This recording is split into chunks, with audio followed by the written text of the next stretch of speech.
In the last video, we saw that the dictionary defines relevant as pertinent to the matters at hand, and that nothing really could be more relevant to the questions and challenges that we face today than historic Catholic Christianity. We saw that the problem is not that it doesn't offer pertinent answers, but that we don't like those answers. So, let's talk about that. Now, ideas that are, well, out of alignment with the dominant culture or are unpopular with the masses or get in the way when a crowd turns into a mob are often labeled irrelevant to the moment. That's ironic, isn't it? Because a lot of things that our culture has become absolutely convinced of lately were extremely unpopular or even laughed at only 10 or 20 years ago. Our politicians and institutions have flip-flopped within half a generation.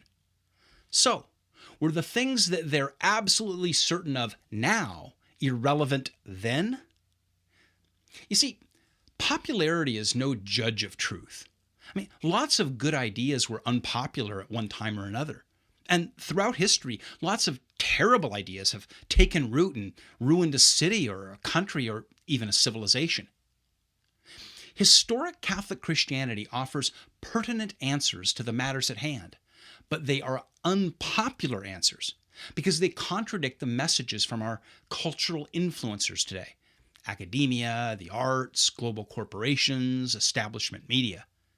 Our schools and colleges, our popular entertainment, music, movies, video games, social media, our news organizations have all been at odds with, if not downright hostile to, the teachings and values and even the worldview of historic Catholic Christianity for, well, at least 3 generations. They've been deliberately reshaping our cultural landscape for half a century. And in that sense, well, yes, historic Catholic Christianity appears irrelevant at this moment in history. But if that's the case, then I have 2 questions. First, what does that have to do with whether Catholic Christianity is true? What if our leaders are wrong? And what if our social influencers are giving us terrible, disastrous advice? We don't have to be herd animals. We can question authority. We can think for ourselves. We can listen to other voices. Maybe, just maybe, Catholic Christianity is a voice of sanity in a world gone mad. Second, when has Christianity been relevant that way? The ancient Greeks and Romans considered the early Christians irrelevant because they valued women in marriage. They rejected an economy built on slavery and emperor worship, and they didn't spend their afternoons, watching prisoners get butchered in an arena for entertainment. The early Christians were irrelevant to Roman society, but they were right. And since then, in a few times and places, Christianity has shaped the culture.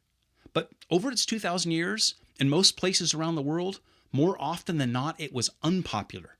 And that tells us nothing about whether or not it is true. From the beginning, following Jesus Christ has been countercultural. As St. Paul said, the elite of this world have always considered it foolish. Christianity means serving a king who died with other men's spit in his beard. Historic Catholic Christianity is irrelevant to anyone who's content with the world as it is. But it's the most relevant way of life possible to anyone who wants to radically change the world from the inside out. The question is, are you content? Are you content with the way the world is? Are you content with the way you are? Are you content with the answers our culture gives you? Are you content with where they've brought us, where they seem to be leading us?